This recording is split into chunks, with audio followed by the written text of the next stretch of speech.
है। इस्राएली शहरी खौफ से चीखें मारते हुए महफूज बंकरों की तरफ भागे और सिर्फ शहरी ही नहीं बल्कि इस्राएली फौज के सूरमाओं के चेहरे भी खौफ से पीले पड़ गए। मुस्लिम ममालिक की जानिब से ईरान की हिमायत का कोई इम्कान आपको नज़र आता है? अकेला मुसलमान इतनी बड़ी पावर के साथ मुकाबला करना मुश्किल है, क्योंकि जब सब मुसलमान मिलकर पाकिस्तान, सऊदी अरब, ईरान, अफगानिस्तान सब ये मिलकर मुकाबला करेंगे तो यहूद व नसारा का खात्मा होगा। ईरान के अंदर जो है वो मोसाद की घुसपैठ बहुत अच्छी है, इजराइल की पकड़ बहुत अच्छी है, इसलिए ईरान का जो सुप्रीम लीडर है वो तनाव में है। उन्हें डर है कि इस तरह के जो हमले उन्होंने किए, 200 बैलिस्टिक मिसाइलें दागी हैं, उससे अब कहीं मामला एस्केलेट ना हो जाए। सऊदी अरब तो मुस्लिम कंट्री है, उनको हमास से फिर क्या इतना मसला है? देखिए जी, यही तो मसला है। ये खाली सऊदी अरेबिया में नहीं है, ये पाकिस्तान में भी है, पूरी दुनिया में है कि ये फ़िरका वारियत जो स्टार्ट हुई है, कोई सुन्नी है, कोई शिया है, अहले हदीस है। मैं यही कहूँगा इन सब चीज़ों को छोड़ के मुसलमान एक यूनिटी, एक जो है एक जगह पे खड़े हो जाएं तो कोई भी इनको नुकसान नहीं पहुँचा सकता। तो अब ईरान जो है वो गिड़गिड़ाने पर आ गया है। अब ईरान जो है वो मिन्नतें तरले और माफ़ीनामा मांगने पर आ चुका है, क्योंकि उसका कारण यही है कि इनके पास तो जितनी इन्फॉर्मेशन थी, ईरानियों को ये लगता था कि हम 200 मिसाइल मारेंगे तो आधा इजराइल गायब हो जाएगा, हम 200 मिसाइल मारेंगे तो बहुत हैवी 500 से ज़्यादा 700, 800, 1000 बहुत बड़ी संख्या में, सैकड़ों की संख्या में हम लोगों को मार गिराएंगे। लेकिन हुआ क्या, एक भी इजरायली की जान उसमें नहीं गई। बहुत छोटा मोटा नुकसान हुआ, थोड़े बहुत उनके फाइटर जेट और हेलीकॉप्टर वगैरह ज़रूर उसमें नष्ट हुए हैं, मगर उससे ज़्यादा कुछ भी नहीं है। बहुत ही छोटा नुकसान है इजराइल के लिए। लेकिन अब जो इजराइल करेगा वो इनकी रूह कांप जाएगी, वो बिल्कुल कब्रिस्तान बना डालेगा ईरान को, और उससे कोई बचा नहीं सकता। इसीलिए अब ये डरे फिरे हैं, ये अलग अलग जगह फ़ोन लगा रहे हैं, इंडिया को फ़ोन लगा रहे हैं, अमेरिका कॉल लगा रहे हैं, जहाँ जहाँ इनकी जा सकते हैं संपर्क, सब जगह ये मांग रहे हैं मदद कि भाई हमको बचा लो इजराइल से। तंग आमद बजंग आमद, 1, 2, 3 नहीं बल्कि दर्जनों भी नहीं, ईरान की जानिब से दागे गए 400 मिसाइलों ने इसराइल के भरम, रोब, दबदबे में दरार डाल दी है।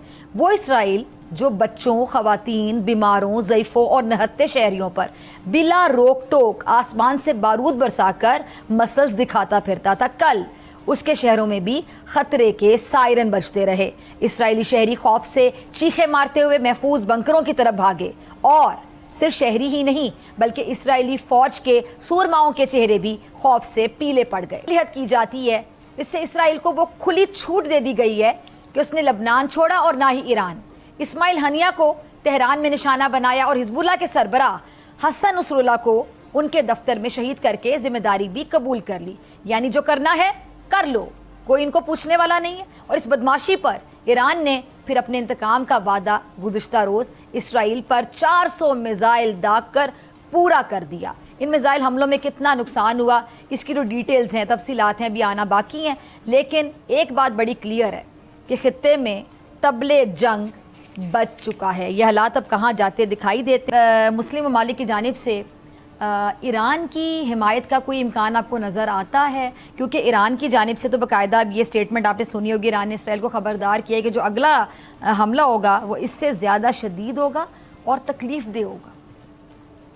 देखिए, एक सच्ची बात तो ये है कि डॉक्टर साहबा कि अरब ममालिक तो जो ईरान का रसूख है इस खित्ते में, उसको बहुत नापसंदगी की, उनको खदशात हैं और बेशुमार तहफ़्फ़ुज़ात हैं।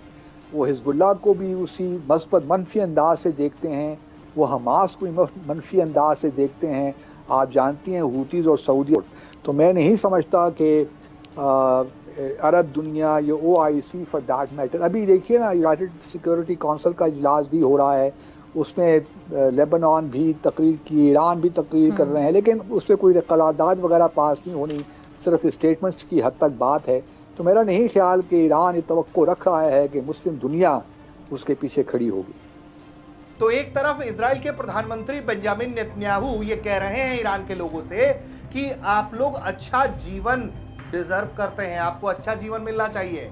ये जो लोग हैं, जो आपके लीडर्स हैं, वो बुरे लोग हैं और वो आपको आतंक की दिशा में धकेल रहे हैं, गरीबी बुखाली में धकेल रहे हैं। ये नहीं होना चाहिए आपके साथ। तो वहीं दूसरी तरफ इजराइल पर हमले के बाद जब खामनेई सामने आए तो उन्होंने अपने सार्वजनिक संबोधन में क्या कहा है? उन्होंने ये कहा है कि उनके इलाके से, जो इजराइल का इलाका है, वहां से जो ईविल है, जो जिसे एक तरीके से हम राक्षस कहते हैं, उसको वहां से चले जाना चाहिए। तब ग्राउंड इन्वेजन किया, उसके बाद लेबनान के लोगों को संबोधित किया, ग्राउंड इन्वेजन किया, तो वैसे ही उन्होंने ईरान के लोगों को संबोधित किया और माना यह जा रहा है कि ईरान को लेकर कोई फुल फ्लेजेड ऑपरेशन हो सकता है। ये हर किसी को मालूम है कि ईरान के अंदर जो है वो मोसाद की घुसपैठ बहुत अच्छी है, इजराइल की पकड़ बहुत अच्छी है, इसलिए ईरान का जो सुप्रीम लीडर है वो तनाव में है। उन्हें डर है कि इस तरह के जो हमले उन्होंने किए, 200 बैलिस्टिक मिसाइलें दागी हैं, उससे अब कहीं मामला एस्केलेट ना हो जाए,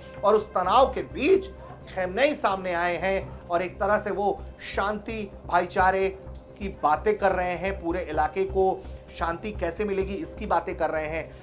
अकेला मुसलमान इतनी बड़ी पावर के साथ मुकाबला करना मुश्किल है, क्योंकि जब सब मुसलमान मिलकर पाकिस्तान, सऊदी अरब, ईरान, अफगानिस्तान सब ये मिलकर मुकाबला करेंगे तो यहूद व नसारा का खात्मा होगा। इस्लामिक कंट्रीज़ जो हैं वो उसको एक्सेप्ट कर चुके हैं अनफॉर्चुनेटली, लेकिन क़यामत ने भी तो फिर कायम होना है ना, इसी वजह से तो फिर क़यामत आनी है, और ये क़यामत की बहुत सारी निशानियां भी जो हैं कंप्लीट हो चुकी हैं, तो ये कुर्बे क़यामत की ही एक निशानी है। यहूदी कभी भी मुसलमान को अपनी आर्मी में भर्ती नहीं करता।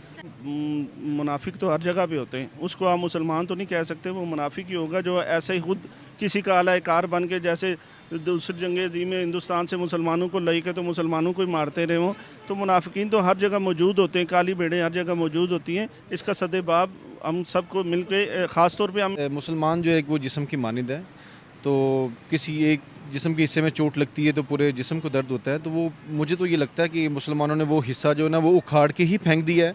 सऊदी अरेबिया के अंदर खतरा है, वो हमास को एक दहशतगर्द तंजीम डिक्लेयर कर चुकी है।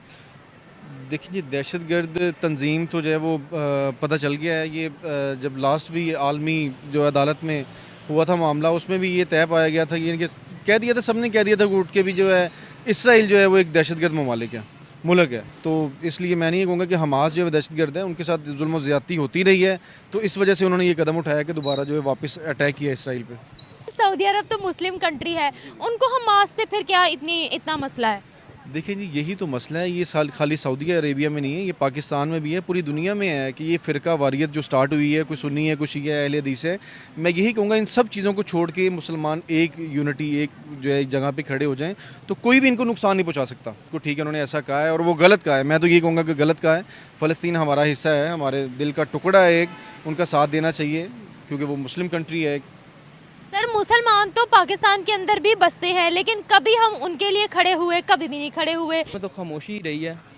अगर कुछ किरदार रहा है तो वो ईरान का रहा है, अगर कुछ वो फ़लस्तीन के हक़ में अगर बोले हैं, या अगर इसराइल को किसी ने जवाब दिया तो वो ईरान ने दिया। अच्छा, क्योंकि ईरान और उनकी आपस में मुखालफत जो है। नहीं, एक मुसलमान होने के नाते भी एक, फिर अगर कहते हैं कि किसी एक मुसलमान का खून तमाम इंसानियत का खून है, तो इसीलिए ईरान ने फिर मेरे ख्याल में एक मुसलमान होने के नाते और एक खून बहने का, और जितना बच्चों का खून बहा गया है, बेगुनाह बच्चों का खून बहा गया है फ़लस्तीन में, तो फिर किसी न किसी तो फिर खड़ा होना चाहिए था। फिर यहाँ पर ईरान को और सऊदी अरब को इकट्ठा हो तो ही ये मिल पावर बन सकती है। और 200 मिसाइल गिराने से ईरान को ये उम्मीद थी कि थोड़ा बहुत नुकसान तो इजराइल का होगा ही होगा। 150 जाने तो जो है वो जाएंगी ही जाएंगी, और कम से कम ज़्यादा कुछ नहीं तो हम कुछ इमारतें ही गिरा देंगे। और इन्होंने अटैक्स भी ऐसी जगह पर किए थे जहाँ पर ख़ास तौर पर मिलिट्री के इक्विपमेंट, सामान और ये सब रखा जाता है। मोसाद का हेडक्वार्टर पे भी इन्होंने अटैक करने की प्रयास किया, काफ़ी कुछ किया, मगर एक भी इजरायली की जान नहीं गई। और बहुत ही सामान में भी जो अगर हम बात करें तो बहुत मामूली सा कुछ एक इनके फ्लाइंग जेट्स, हेलीकॉप्टरों का ज़रूर नुकसान हुआ, मगर उसके अलावा और कुछ भी नुकसान नहीं हुआ। जितना नुकसान हुआ है उतना तो इजराइल बड़े ही आसानी से एक मिस कॉल पर भी अमेरिका से मंगा लेगा।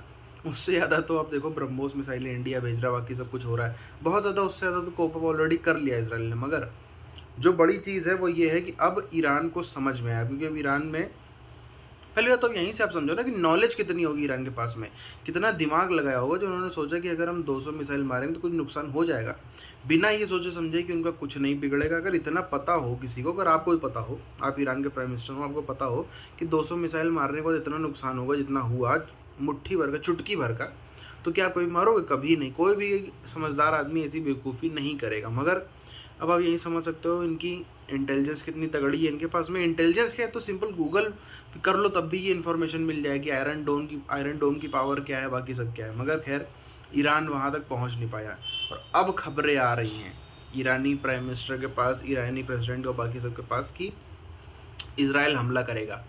तो ये जो है वो मिन्नतें, तरले, भाईचारा सब चीज़ों पर उतर आए हैं कि शायद ये सब करने से इज़राइल मान जाए। अगर हम शायद ये कह रहे हैं हमने तो जानबूझ के किया है, हम तो आपको ज़्यादा नुकसान पहुंचाना नहीं चाहते, तो शायद इज़राइल मान जाए, मगर ऐसा कुछ भी होने तो वाला है नहीं।